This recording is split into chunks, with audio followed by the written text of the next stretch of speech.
আখিরাতের প্রথম ধাপ হলো কবর।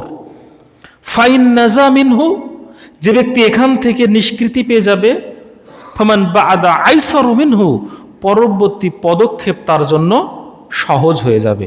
ওয়ালাম ইয়ানজু মিনহু, আর যে ব্যক্তি কবরে আটকা পড়ে যাবে, ফামান আসাদ্দুহু মিনহু, তার পরবর্তী ধাপ সম কঠিন হয়ে যাবে।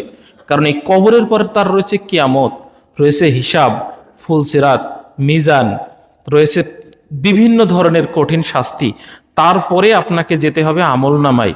এই আমলনামাটা যখন আপনি হাতে দেখবেন, যখন দেখবেন আমার আমলনামায় মাঝে মাঝে তওবা আছে, ইস্তেগফার আছে, তখন আপনি খুশিতে প্রফুল্ল হয়ে যাবেন।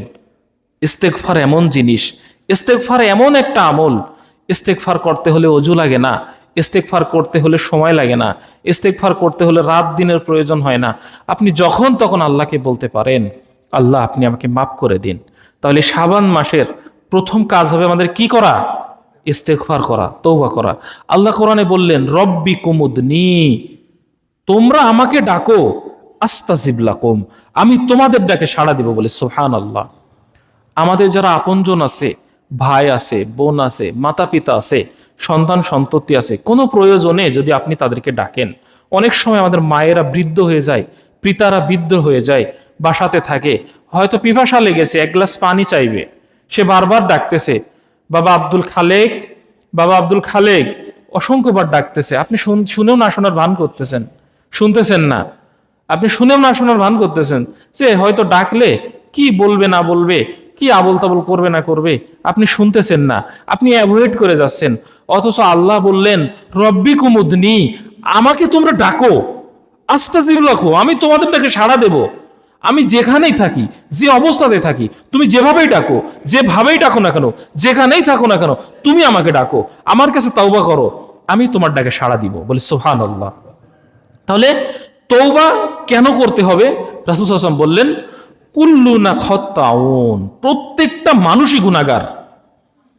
আমরা যতই সুফি সাজি না কেন, যতই সাদা পোশাক পরি না কেন, যতই লম্বা দাড়ি হোক না কেন, যতই তাকওয়াবান নিজেদেরকে দাবি করি না কেন, আল্লাহ রাসূল সাল্লাল্লাহু আলাইহি ওয়াসাল্লাম ১৫০০ বছর আগে বলেছেন, কুল্লুনা খাত্তাউন, প্রত্যেকটা মানুষই গুনাহগার। খায়রু খাত্তাউনা তাওয়াবুন, সেই ব্যক্তিই ভালো, ওই গুনাহগারই ভালো যে গুনাহগার আল্লাহর কাছে তওবা করে বলে। সুবহানাল্লাহ। তাহলে আল্লাহর কাছে তওবা করা লাগবে। রাসূল সাল্লাল্লাহু আলাইহি ওয়াসাল্লাম বলছেন, আমি এমন কোন সকাল অতিক্রম করি না যে সকালে আমি ৭০ বারের অধিক তওবা করি না। অথচ আল্লাহ তাআলা বললেন, আপনার সামনের পিছনের সব গুনাহ মাফ বলে। সুবহানাল্লাহ। যে নবীর সামনের গুনাহ মাফ, পিছনের গুনাহ মাফ, সেই নবীও দিনে ৭০ বার তওবা করতেন। আমরা কতবার করি বলেন?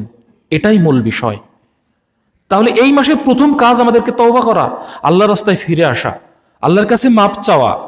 আল্লাহর কাছে মাপ চাইলে নিজের মাকামটাকে ছোট করেন। যে গাছে ফল ধরে বেশি, সেই গাছের ডালটা বেশি নুয়ে পড়ে। যে বিনয়ী হয়, যে আল্লাহর কাছে মাপ চায়, সে বেশি নুয়ে পড়ে। সে অধ্যত্ত আচরণ করে না, বুকটাকে টান টান করে না, সে অহংকার করে না। অহংকার করেছিল শয়তান, পরিণামে কি হয়েছিল আমরা জানি না। তার নাম উচ্চারণ করতে গেলেও আজকে বলা লাগে, আউযু বিল্লাহি মিনাশ শাইতানির রাজিম। অর্থাৎ আল্লাহর কাছে আগে পানা চেয়ে নিতে এই শয়তান থেকে। আল্লাহ তাআলা যখন আদম আলাইহিস সালামের বডিটা যখন তৈরি করলেন, আল্লাহ ফেরেশতাদেরকে ডেকে বললেন, আমি দুনিয়াতে খলিফা, প্রতিনিধিত্ব করাতে চাই, মানুষ সৃষ্টি করতে চাই। ফেরেশতা বললেন, আল্লাহ আপনি এমন কিছু জাতি সৃষ্টি করবেন, তারা দুনিয়াতে যে মারামারি, কাটাকাটি, রক্তারক্তি, হানাহানি করবে। আজকে আমাদের সমাজে করছে না? রাসূল সাল্লাল্লাহু আলাইহি ওয়াসাল্লাম বললেন, সিনফালি উম্মতি লা আরাহুমা বাদ, দুই শ্রেণীর মানুষ আছে আমার উম্মতের মধ্যে, লা আরাহুমা বাদ, আমি তাদেরকে দেখি নাই। এই আমরা, আমাদেরকে দেখেছেন তিনি দেখেছেন? দেখেন নাই। তিনি বলতেছেন, সিনফালি উম্মতি লা আরাহুমা বাদ, দুই শ্রেণীর মানুষ আছে আমি তাদেরকে দেখি নাই, তারা কিয়ামতের পূর্বে আসবে। ইউদরিবুহান নাসা, তারা মানুষকে পিটাবে। কাজনাবিল বাকর, তাদের হাতে থাকবে গাভীর লেজের মতো লাঠি, একদিকে মোটা একদিকে চিকন।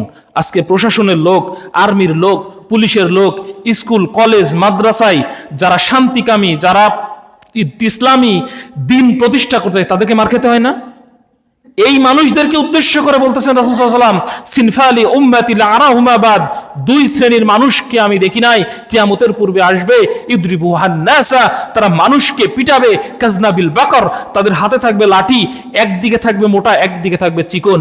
এই শ্রেণীর মানুষ জান্নাত তো দূরের কথা, জান্নাতের সুঘ্রাণও তারা পাবে না। আরেকটা কারা, নিসাউন কাসিয়াতুন আরিয়া মাহিলাতুন মুমিলাতুন, বলতেছেন এক শ্রেণীর নারী, আর নিসাউন কাসিয়া, কাপড় পরে থাকবে, আরিয়া, তাদেরকে সব দেখা যাবে, তার শরীরের সব অংশ দেখা যাবে। আজকে সমাজে দেখছেন না, এরা জান্নাতের ঘ্রাণও পাবে না। কিছুক্ষণ আগে বললাম না, যে ব্যক্তি আল্লাহর রাস্তায় খুশির জন্য একটা রোজা রাখে, আল্লাহ তাআলা তাকে জাহান্নাম থেকে 70 বছরের দূরত্বে রাখেন।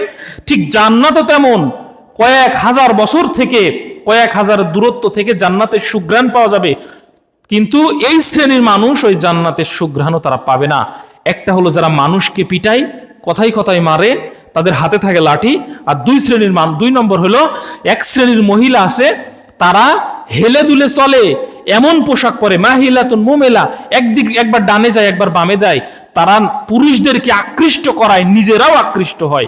এই শ্রেণীর নারী আর যারা মানুষকে কথায় কথায় পিটায়, কথায় কথায় মারে, এই দুই শ্রেণীর মানুষ জান্নাতের ঘ্রাণও পাবে না। বলি নাউজুবিল্লাহ। এই যে মারামারি কাটাকাটি, আল্লাহ তখন ফেরেশতারা বললেন, আল্লাহ আপনি এমন কোন মানুষ দুনিয়াতে তৈরি করবেন যারা পৃথিবীতে যে মারামারি কাটাকাটি করবেন। তখন আল্লাহ কি বলেছিলেন জানা আছে আমাদের? আল্লাহ তখন বললেন, ইন্নী আ'লামু মা লা তা'লামুন, আমি যেটা জানি তোমরা সেটা জানো না। এখন মূল পয়েন্টে আসি। যখন আপনি আপনাকে তৈরি করবে বলে আল্লাহ তাআলা ডিসিশন নিয়ে ফেলেছে যে আমি দুনিয়াতে মানুষ পাঠাবো, তখন ফেরেশতারা বেগড়া দিল, বাধা দিল, আল্লাহ মানুষ সৃষ্টি করার দরকার নাই, আমরা তো আছি, আমরা আপনার ইবাদত করছি, আমরা আপনার বন্দেগী করছি, আপনি এমন কোন মানুষকে পাঠাবেন তারা দুনিয়াতে যে মারামারি কাটাকাটি হানাহানি রক্তারক্তি করবে। আল্লাহ বলেন, ইন্নী আ'লামু মা লা তা'লামুন, আমি যেটা জানি তোমরা সেটা জানো না।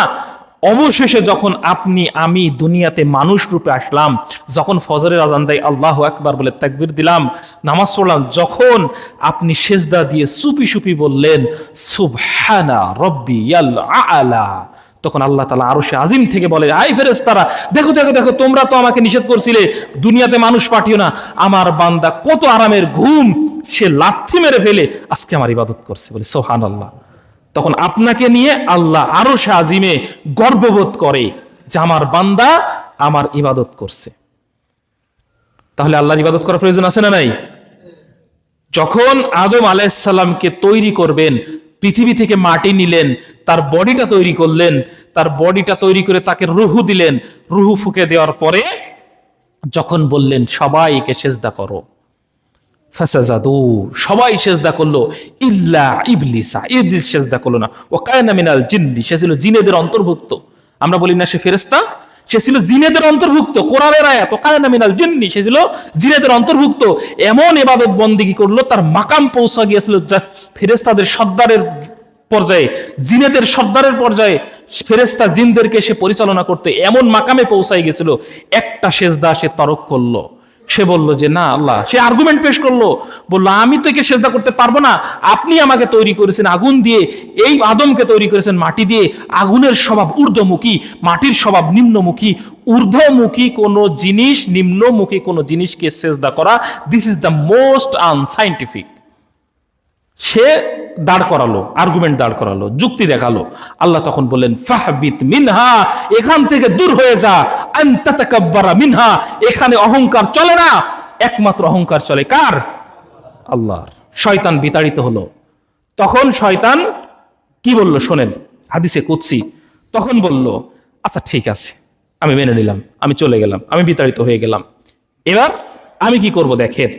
তখন রাসূল সাল্লাল্লাহু আলাইহি ওয়াসাল্লাম বলছেন হাদিসে কুদসি, ইন্না শাইতানা ক্বালা, তখন শয়তান তখন বললে, ওয়া ইজ্জাতি ইয়া রব্বি, হে আমার রব, আপনার ইজ্জতের কসম, লা আবরাহু উগইয়া ইবাদাকা মা দামানি আর ওয়াহুম ফি আজ-জাসাদ, আমার বডিতে যতক্ষণ পর্যন্ত রূহ থাকবে, উগইয়া, আমি আপনার বান্দাকে পথভ্রষ্ট করবই করব, গুমরাহি করবই করব, আপনি জাহান্নামের সংখ্যা বাড়িয়ে দিন, আমি অবশ্যই পথভ্রষ্ট করব। তখন ফাকালা রব্বু আজ্জা ওয়া জাল্লা, তখন আল্লাহ তখন তাকে ডেকে বলল, ওয়া ইজ্জাতি ওয়া জালালি ওয়ারতিফাই মাকানি, আমার ইজ্জতের কসম, আমার জালালিয়াতের কসম, আমার উচ্চ মর্যাদার কসম কেটে বলছি, লা আরলু আগফিরু লাহুম মা আস্তাগফিরুনি, তুমি তো ওয়াদা করলে, তুমি তো কমিটমেন্ট করলে আমার সাথে আমার বান্দাদেরকে তুমি গুমরাহি করবে, আমার ওয়া ইজ্জতি ওয়া জালালি ওয়ারতিফাই মাকানি, আমি আমার ইজ্জতের কসম খেয়ে বলছি, আমি আল্লাহ আমার জালালিয়াতের কসম খেয়ে বলছি, ওয়ারতিফাই মাকানি, আমার সুউচ্চ মর্যাদার কসম খেয়ে বলছি, তুমি যতই পথভ্রষ্ট করো না, আমার বান্দা যখনই আগফিরুল্লাহুম, আমি আমার বান্দাকে ততক্ষণ পর্যন্ত ক্ষমা করতেই থাকবো আস্তাগফারুনি, যতক্ষণ সে আমার কাছে মাপ চাইবে। সুবহানাল্লাহ বাড়িতে যে বলেন, অর্থাৎ আপনি যে কয়বার বলবেন আস্তাগফিরুল্লাহ, আল্লাহ বললেন ঠিক আছে মাফ করে দিলাম। আমরা বলি না অত সহজ, তুমি জেনে শুনে গুনাহ করবে আল্লাহ কি তোমার মাফ করে? এটা ভুল ধারণা, এটা ভুল ধারণা। আস্তাগফিরুল্লাহ, তওবা, আত-তাওবা এমন একটা জিনিস, আপনি যতবারই বলবেন আল্লাহ আপনি আমাকে মাফ করে দিন, আল্লাহ তার ইজ্জতের কসম, তার জালালিয়াতের কসম, তার সুউচ্চ মর্যাদার কসম, তিনটা জিনিসের কসম কেটে বললেন, আমার বান্দা যতক্ষণ আমাকে মাফ চাইবে আমার কাছে, আমি ততক্ষণ পর্যন্ত তাকে আমি ক্ষমা করে দিব। কিন্তু আপনি তো আর্গুমেন্ট পেশ করাচ্ছেন, মানুষকে ভুল পথে পরিচালিত করছেন, তুমি জেনে শুনে গুনাহ করেছো আল্লাহ তোমাকে মাফ করবে না, এটা ভুল ধারণা। বনি ইসরাইলের যুগের একটা ঘটনা বলি, নাম ছিল তার কিফল, একজন যুবক, 22 বছরের একটা যুবক, নাম ছিল তার কিফল। বনি ইসরাইলের সে যুবক এত পাপ করত, প্রত্যেক রাতে সে ড্রিঙ্কস না করলে ঘুম আসতো না, সে মদ পান করতো, সে নারী নিয়ে সে চলাকলা করতো, প্রত্যেক দিন রাতে সে নেশা করতো, প্রত্যেক দিন রাতে সে নারীদের সাথে রাত যাপন করতো। বনি ইসরাইলের যুগে মুসা আলাইহিস সালাম তখন স্টিল আছেন, তখন তাকে কি করলো, সমাজ তাকে বয়কট করে দিল, যাও তোমাকে তো বলে বলে আর হলো না, তুমি তো খারাপ কাজ ছাড়লে না, তুমি তো খারাপ সঙ্গ ত্যাগ করলে না, যাও তোমাকে আমরা বয়কট করে দিলাম। কি করলো, এই কিফল এই যুবকটাকে তার গ্রাম থেকে বয়কট করে দিল, দূরে একটা জঙ্গলে তার নির্বাসন দেওয়া হলো। তার সাথে কোনো কমিউনিকেশন নাই, তার সাথে কোনো লেনদেন নাই, তার কোনো খাবার নাই, কোনো পানীয় নাই, কোনো কিছু নাই, প্রয়োজনীয় ইনস্ট্রুমেন্ট কিচ্ছু নাই তার কাছে। যুবক একা, এখন একা একা জঙ্গলে বসবাস করে, পশু পাখিদের সাথে থাকে, না খেয়ে পিপাসার্ত হয়ে গেছে, ক্ষুধার্ত হয়ে গেছে, মৃতপ্রায় অবস্থা, মালাকুল মাউত যখন চলে আসবে ভাব, এইরকম একটা অবস্থা। এই বনি ইসরাইলের এই কিফল মৃত্যু মুখে পতিত হয়েছে, সে শিওরে তার মালাকুল মাউত মনে করেন চলে এসেছে, মৃতপ্রায় অবস্থা। সে চিন্তা করতেছে, কি করলাম জীবনে, সারা জীবন অন্যায় করলাম, পাপ করলাম, সারা জীবন আল্লাহর অবাধ্য হলাম। আজকে সে ডানে তাকিয়ে দেখে কেউ নাই, যার কাছে টাকা দিয়ে মদ এনে দিত সেই সব সিকিউরিটি গার্ড নাই, তার কাছে কোনো ভালো সমাজের কোনো লোক নাই, বামে তাকিয়ে দেখে কেউ নাই, সামনে কেউ নাই, পিছনে কেউ নাই। তখন আসমানের দিকে একবার তাকিয়ে দেখে কে আছেন, আল্লাহ। ভুল বুঝতে পারলো, তখন সে বলল আস্তাগফিরুল্লাহ, হে আল্লাহ আপনাকে দেখিনি। মুসা আলাইহিস সালাম দিনের দাওয়াত দিয়ে বেড়ায়, অনেক নিষেধ করেছে শুনি নাই, কিন্তু আজকে আমার জানি কেন মনে হচ্ছে আল্লাহ আমি ভুল করেছি, আমি অবৈধভাবে আমার জীবনটাকে পরিচালনা করেছি, আল্লাহ আপনি আমাকে মাফ করে দিন, আজকে আপনি ছাড়া আমার আর কেউ রক্ষা করতে পারবে না। তখন তিনি আল্লাহর কাছে মাফ চাইলেন, আল্লাহ তাকে কি করেছিলেন, ক্ষমা করে দিয়েছিলেন। বনি ইসরাইলের এই নবী মুসা আলাইহিস সালামের কাছে জিবরিল আমিন এসে বললেন, অমুক জঙ্গলে একটা ছেলে মারা গিয়েছে, এই ছেলের সৎকার করা লাগবে, তার দাফন কাফন করতে হবে, এই ছেলের জানাজায় দোয়ায় যে অংশগ্রহণ করবে সেও জান্নাতে প্রবেশ করবে, বলে সুবহানাল্লাহ।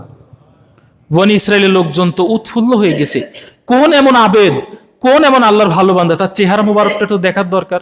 চলে আসছে, এসে দেখে এই সেই কিফল, যার জেনার জন্য, যার মদ পানের জন্য, যার অনৈতিক জীবনযাপনের জন্য আমরাই তাকে বয়কট করেছি, আজকে দেখি সেই ছেলে এখানে মারা। অথচ আল্লাহ তাআলা জিবরিল আমিনের মাধ্যমে জানিয়েছেন যে এই ছেলের জানাজায় যে আসবে, দোয়ার অনুষ্ঠানে যে আসবে, তাকেও আল্লাহ তাআলা জান্নাত দিবেন।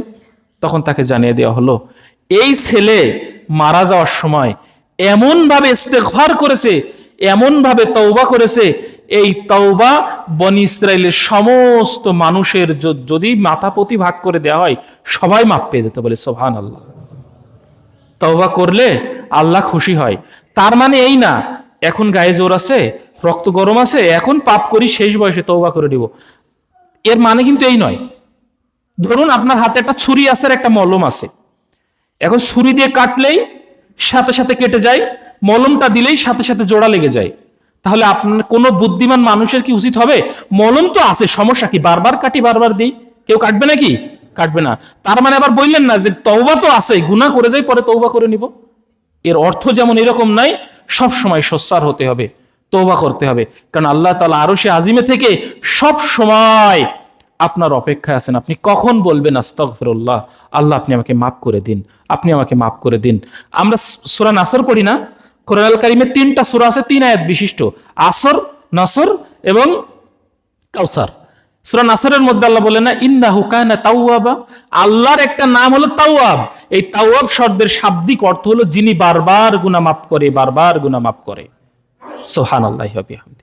এজন্য আমরা এখনো সময় আছে, ফিরে আসি, আল্লাহর রাস্তায় ফিরে আসি।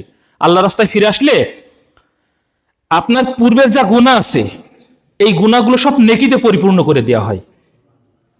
সুবহানাল্লাহ, এত আস্তে, এটা কি আমার বানানো কথা? দলিল দিবেন? সূরা নাম্বার 25, কত নম্বর? সবাই বলেন। আয়াত নম্বর 70, কত আয়াত?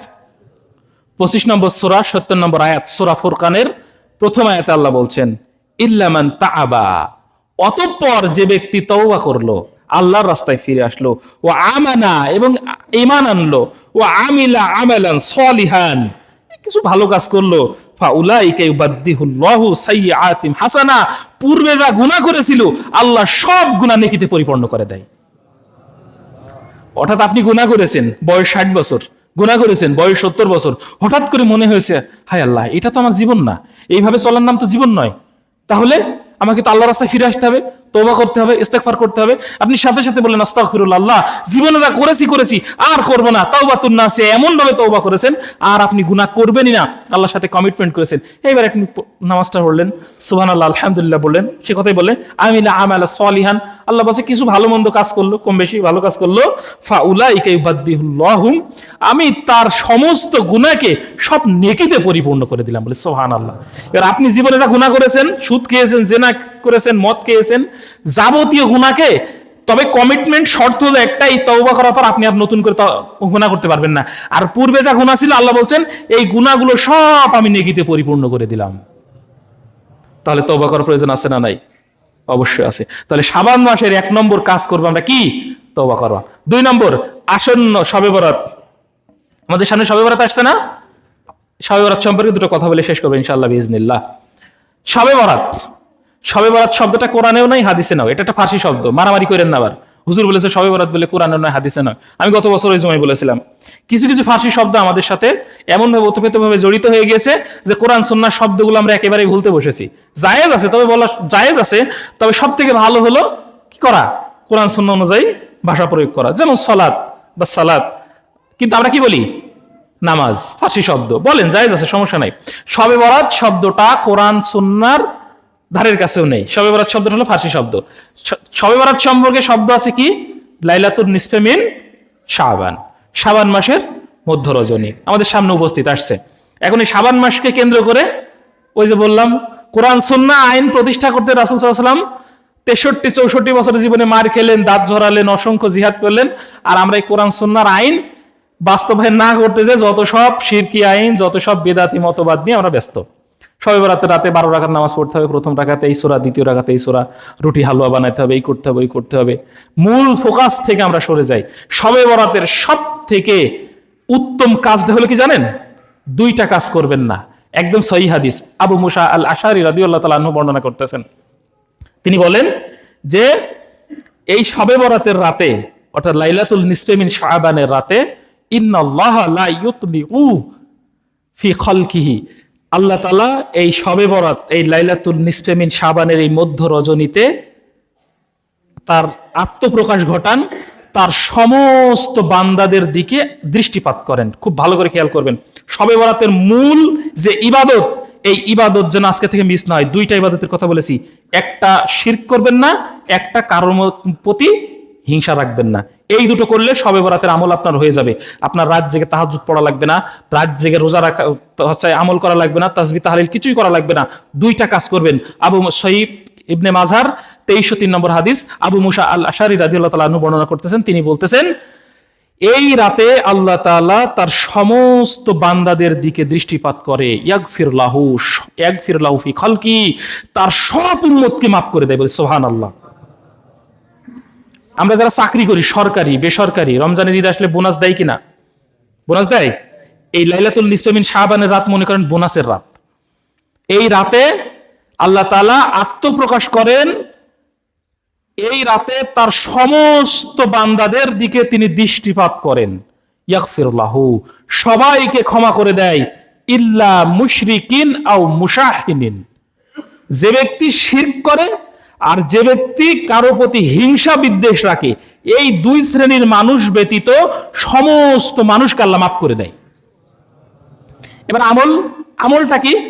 আমল হলো এই, রাসূল সাল্লাল্লাহু আলাইহি ওয়াসাল্লাম ঘুমিয়ে আছেন, আম্মা জান আয়েশা রাদিয়াল্লাহু তাআলা আনহা বর্ণনা করতেছেন, এই লাইলাতুল মিসফিন শাবানের রাতে তিনি ঘুমিয়ে আছেন, হঠাৎ করে তাকে মিসিং, তাকে আর পাশে পাচ্ছি না, তাকে খুঁজতে খুঁজতে আমি পিছু পিছু গেলাম, যে দেখি জান্নাতুল বাকিতে তিনি তার সাহাবীদের জন্য দোয়া করছে।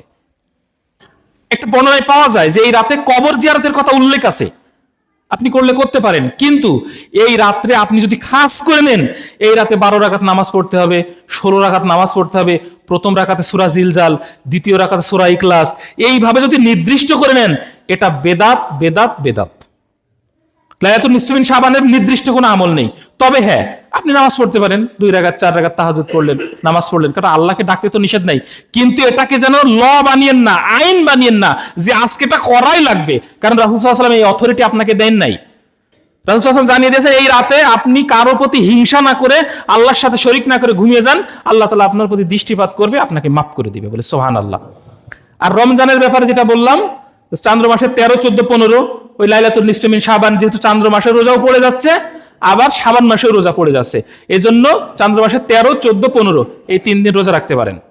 অর্থাৎ শবে বরাতের আগের দিন, শবে বরাতের দিন, তার পরের দিন, বা কন্টিনিউ যে কথা বললাম যে শাবান মাসের প্রথম থেকে রাসূল সাল্লাল্লাহু আলাইহি ওয়াসাল্লাম রোজা রাখতেন, কিন্তু শেষে যে রোজা রাখবেন না, শেষে যে রোজা রাখা সুন্নাহর পরিপন্থী কাজ, কারণ সামনে আসন্ন রমাদান আছে। তাহলে দুইটা জিনিস, 1 নম্বর তওবা করবো আমরা, পারবো ইনশাআল্লাহ, বারবার আল্লাহর কাছে মাফ চাইবো। আর 2 নম্বর, ওই লাইলাতুল নিসফে মিন শাবানের যেন ওই রাত্রে আমরা খাস না করে নিই যে এইভাবে নামাজ পড়তে হবে, এইভাবেই করতে হবে, যতটুকু পারেন স্বাভাবিকভাবে ইবাদত করেন, আর কারোর প্রতি হিংসা করেন না। অমুকে 2 তালা হলো, 4টা পুকুর হলো, মাছের ঘের হলো, 5 লাখ টাকা হলো, আমারে দেন নাই, তাই কি হয়েছে, আল্লাহ আমাকে সুস্থ রেখেছে, আলহামদুলিল্লাহ। তা কারোর প্রতি হিংসা করবো না, কারো ভাইয়ের প্রতি মনোবিদ্বেষ রাখবো না, একজন এক দল করে আরেকজন আরেক দল করে, এই জন্য আমাদের মনের মধ্যে বিদ্বেষ পোষণ করে রাখবো না। তাহলে একজনের প্রতি হিংসাও করবো না, আল্লাহর সাথে শরীক করবো না, আল্লাহ ওই রাতে আপনার প্রতি দৃষ্টিপাত করবেন, ইয়াগফির লাহু ফি খালকি, আল্লাহ তাআলা সবাইকে মাফ করে দেবে। বলে সুবহানাল্লাহ।